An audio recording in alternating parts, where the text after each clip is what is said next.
தமிழ்நாட்டின் அமைதியான கிராம சூழலில் பூவனூர் என்ற சிறிய ஊரில் காலத்தை தாண்டி நின்று கொண்டிருக்கும் இந்த சிவாலயம் வெளியில் பார்க்க எளிமையாக தோன்றினாலும் உள்ளே அடங்கியிருக்கும் சக்தி மிகவும் தீவிரமானது.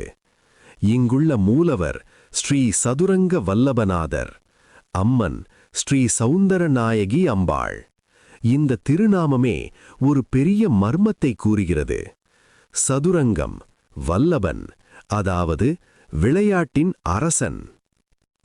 ஏன் சிவபெருமான் இங்கே சதுரங்க வல்லபநாதர் என்ற பெயரில் வழிபடப்படுகிறார்? பழங்காலத்தில் இந்த பகுதியை ஆண்ட மன்னர்கள் மிகச்சிறந்த சதுரங்க வீரர்கள்.